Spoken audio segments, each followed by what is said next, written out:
ওর কারণে বউ হয়তো একটু গালি দিবে, এটাই আর কি।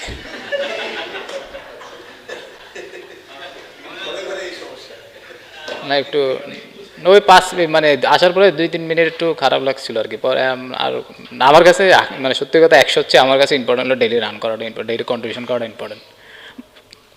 সরি, মানে সিরিয়াসলি বলতে গেলে। জি আলহামদুলিল্লাহ। না ওভারঅল চিন্তা করলে আমার কাছে মনে হয় প্রথম থেকে সত্যি কথা এই উইকেটে নতুন বলের চ্যালেঞ্জ অনেক বেশি। আপনারা নিজেরাই দেখছেন দুই দিক দিয়ে বল মুভ করে সিম করছিল দুই দিক দিয়ে। ওই আমাদের দুই ওপেনার আনফর্চুনেট আউট হয়েছে, দুইজনেই ভালো বলে আউট হয়ে গেছে। আমার কাছে মনে হয় ওই জায়গাটা ওরা যতবার খেলেছে ওইটাতেই আমরা অনেকটা এগিয়ে গেছি। তারপরে শান্ত যেভাবে এসে কাউন্টার অ্যাটাক করছে ওতে অলমোস্ট ওরা মানে অনেক পিছিয়ে পড়ে গেছে। যখন এরকম একটা উইকেটে যখন একটা ব্যাটসম্যান এসে এরকম কাউন্টার অ্যাটাক করবে তখন আসলে বোলারদের এরকম কিছু থাকে না। তো পুরোপুরি মানে ক্রেডিটটা শান্তরে দিতে হবে আমার কাছে মনে হয়। আর শেষে গিয়ে মুশফিক ভাই ভালো শেষ করছে আলহামদুলিল্লাহ। আলহামদুলিল্লাহ জি জি। আমার কাছে মনে হয় যে আমি যখন প্রথম টেস্ট খেলা শুরু করি বাংলাদেশ টিমের হয়ে তখন এরকম ওই নন স্ট্রাইকার আমি বেশি ব্যাটিং এনজয় করতাম। তামিম ভাই যখন ব্যাটিং করতেন উনি নিউজিল্যান্ডে অস্ট্রেলিয়া অনেক মানে এরকম খারাপ কম্পিটিশনেও ভালো ব্যাটিং করতো।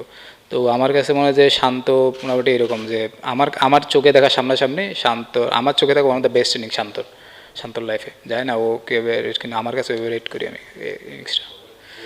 জি আসসালামু আলাইকুম।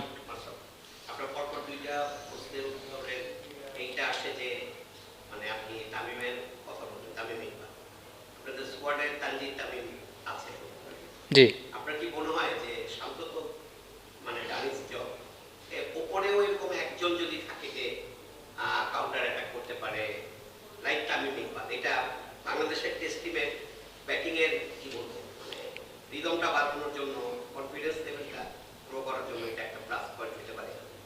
না আমার কাছে মনে হয় যে সবাই যদি এভাবে কাউন্টার অ্যাটাক করতে তাহলে তো হিতে বিপরীত হয়ে যেতে পারে, যেটা আমার কাছে মনে হয়। তো মানে এরকম যে যার যেদিন টাইম আসবে, যার যেদিন সুন্দর লাগবে, হয়তো শান্তর আজকে খুব ভালো লেগেছে, পরে ইনিংসে নাও লাগতে আবার লাগতে পারে, ঠিক নাই। তো যার যেদিন হবে তার ওইভাবেই শেষ করা উচিত। আর সবাই যদি একবারেই ওইভাবে আপনি যেটা বললেন অ্যাগ্রেসিভ ক্রিকেট খেললে আমার কাছে মনে হয় ডিফিকাল্ট। তো কন্ডিশন আর সিচুয়েশন বুঝে খেলাটা ইম্পর্টেন্ট। আমার কাছে মনে হয় আউটস্ট্যান্ডিং ফর্মে আছে। আপনি যদি লাস্ট আপনার যে কয়টা ইনিংস যদি দেখেন শ্রীলঙ্কার সাথে, তারপরে আয়ারল্যান্ডের সাথে, তো রিসেন্ট আবার নিউজিল্যান্ডের সাথে 100 মারলো, তাও আবার প্রেশারে ছিল অনেক, ইনিংস রান না করার পরেও এটা 50 ওভার 100 মারলো। তারপর আজকেও আবার 100 মারলো, আজকে 100 মারলো, অনেক কন্ডিশনটা ডিফিকাল্ট ছিল। তো আমার কাছে মনে হয় যে ও আমার ওর লাইফে সবচেয়ে ভালো ফর্মের তুঙ্গে আছে। আর প্রথম যেটা বলতেছিলেন যে হেঁটে যাচ্ছিল, ওটা হলো আপনার ওর মাইন্ডসেট এবং প্ল্যান ছিল যে ওর এগেনস্টে, যে আব্বাসের এগেনস্টে ওকে জায়গা দ্বারে খেললে একটু আপনার একটু ডিফিকাল্ট হয়, কারণ দুই দিক দিয়ে বল মুভ করে, এমন না যে সুইং, দুই দিক দিয়ে বল সিম করে। তো ওই জিনিসটাতে সেটেল ডাউন না হয় এই কারণে ওই প্ল্যানটা নিয়েছে। জি হুম।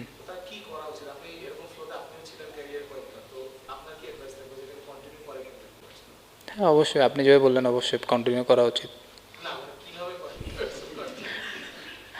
কীভাবে করবে ওই যে একই মাইন্ড সেট আপ যে থাকে, ডিফারেন্ট কোনো কিছু চিন্তা না করে, খুব বেশি উপরে না ওঠা, খুব বেশি নিচেও না নামে, আমার কাছে একটু গ্রাউন্ডের থেকে নর্মাল যেভাবে খেলছে মানে একই মাইন্ড সেটে থাকাটা ইম্পর্টেন্ট এই সময়টা। কারণ মনে হবে যে অনেক সময় ভালো বলটাও মেরে দিই, তো মানে প্যাটার্ন যে প্যাটার্নে আছে ওই প্যাটার্নে যদি একই রকম থাকে আপনি সাকসেসফুল রান করবেন, ডেইলি রান করবেন, যদি আপনার প্যাটার্নটা একই রকম থাকে, প্যাটার্ন যদি আবার ডিফারেন্ট হয়ে যায় তখন একটু ডিফিকাল্ট হয়ে যায়। তো আমার কাছে কোনো প্যাটার্ন যদি ধরতে পারে টেস্ট ক্রিকেটের প্যাটার্নটা, তাহলে রেগুলার এই যে এই ফর্ম চলতে থাকবে আশা করি ইনশাল্লাহ। জি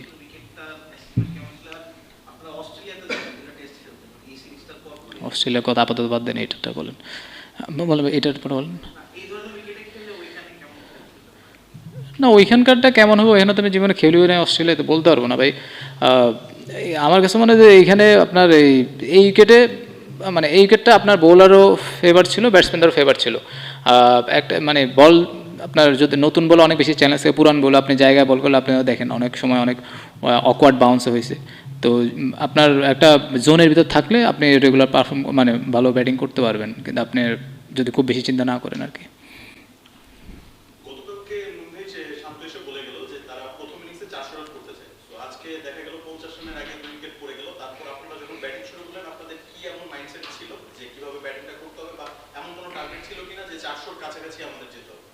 ব্যাটিং করার আগে কেউ কোনোদিন বলতে পারে না, আজ পর্যন্ত যদি কেউ বলে আমরা 400 করবো এরকম আমাদের মাইন্ডসেট, আমি মানে যার যার নিজস্ব মাইন্ড সেট আপ থাকে। আমার যে মাইন্ড সেট আপ ছিল যে একটা বল করে খেলা, যেটা আমার পার্সোনাল যে মাইন্ড সেট আপ থাকে। শান্তটা হয়তো শান্ত ডিফারেন্ট, আমার সবসময় টেস্টে চেষ্টা করি একটা বল করে খেলা। ওটা আমি যে বলটা খেলি ওটা একটা বলে খেলতে, মানে লম্বা ইনিংস, মানে 4 সেশন ব্যাটিং করা। মানে মোদ্দা কথা আমার ইচ্ছে ছিল যে আমি 4 থেকে 5 সেশন ব্যাটিং করবো। আলটিমেটলি ওই আপনি যেটা বললেন 400টা মানে অটোমেটিক হয়ে যায়। আপনি রাত দেন আপনি ওখানে গিয়ে যদি আপনি বলেন যে আমাদের ব্যাটিং 400 রান করতে হবে, ওই চিন্তাগুলো আপনি রেজাল্ট আগে চলে গেলেন, আপনি তারপর আপনি হয়তো প্যাভিলিয়নে চলে আসবেন। জি ভাই।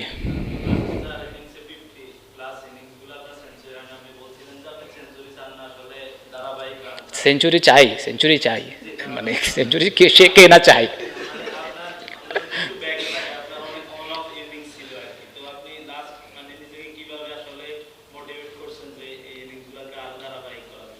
জানি না, মোটিভেশন তো শুনতে ভালো লাগে না সত্যি কথা। মানে চেষ্টা করি যে দেখেন, আমি আমার মানে আমি এত বছর যেভাবে টেস্ট খেলেছি, আমার প্রতি যেভাবে আমি টেস্ট ব্যাটিংটা যেভাবে এনজয় করি, আমি এখন সত্যি কথা ব্যাটিংটা এনজয় করার চেষ্টা করি, যে খুব বেশি চিন্তা ভাবনা না করে।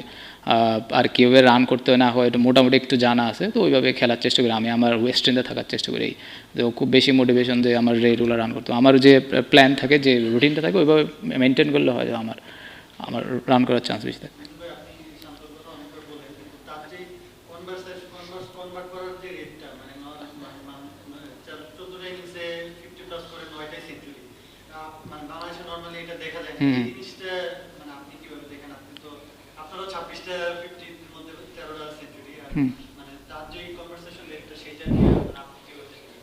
আমার কাছে এটা একটা ভালো, কারণ দেখেন একটা লেভেল পর্যন্ত কারো তো আপনার আমাদের এখনও যে লেভেলটা নিয়ে যাচ্ছে, ভবিষ্যতে এটা অন্য কেউ এসে হয়তো এটা ভাঙবে, তো কারো এই জিনিসটা আগাইতে হবে।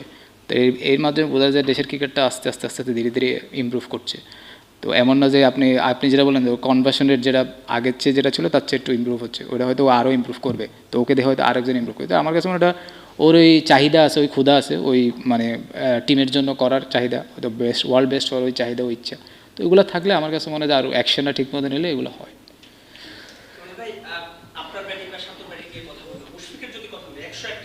জি।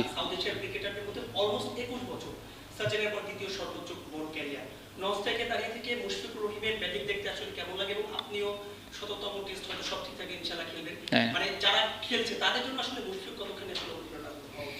মুশফিক ভাই এমন একটা ক্যারেক্টার, আমার কাছে মনে হয় যে বাংলাদেশ টিমে উনি ভালো খেলুক না খেলুক, উনি আমাদের টিমে থাকাটা অনেক ইম্পর্টেন্ট, যেটা আমি ফিল করি আর কি।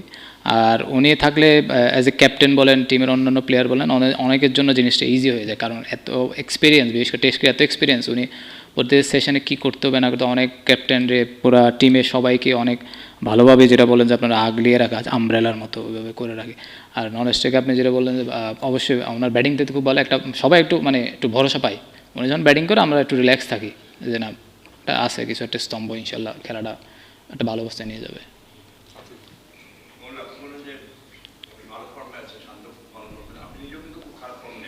এটা আপনারা ওই যে ওনারা বলে না তো।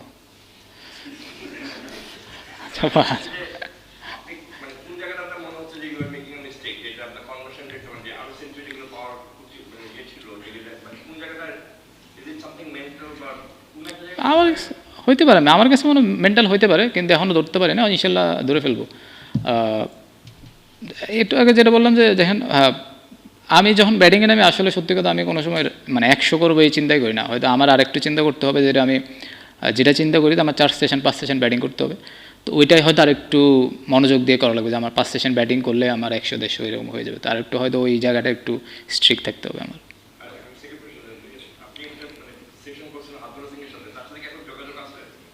হ্যাঁ, রেগুলার যখন একটু ইয়া হয় বলি আর কি, বিপদ না একটু মানে টিয়া পড়লে কোনো কনফিউশন থাকলে তখন কথাবার্তা হয়।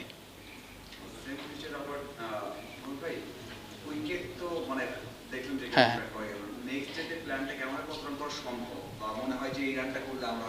কত রান করা সম্ভব আমার কাছে মনে হয় কালকে সকালটা খুব ইম্পর্টেন্ট, কারণ নতুন বলে থাকে, তো সকালটা যদি আল্লাহর মধ্যে 1 ঘন্টা যদি আমরা উইকেট লস না করে খেলতে পারি, তো আমার কাছে মনে হয় যে 400 450 পার হয়ে যাবে। তো ডিপেন্ড করতেছে আমাদের প্রথমে 1 ঘন্টাটা, আগে থেকে আমি বলতে পারছি না যে 450 হবে 500 হবে, তো 1 ঘন্টাটা যদি আমরা ভালোভাবে স্টার্ট করতে পারি তাহলে গেমটা আমাদের ফোরে আসবে, কারণ এখন উইকেটে অনেক কিছু হচ্ছে। পাকিস্তান টস জিতে আগে ফিল্ডিং নিয়েছে, এই সিদ্ধান্তটাকে কিভাবে দেখেছেন আপনারা? আর আমরা যে আগে ব্যাটিং করছি এটা আমাদের জন্য আশীর্বাদের? না, আমরাও টসে জিতলে ব্যাটিং করতাম, সত্যি কথা। হ্যাঁ, আমরা টসে জিতলে ব্যাটিং করতাম।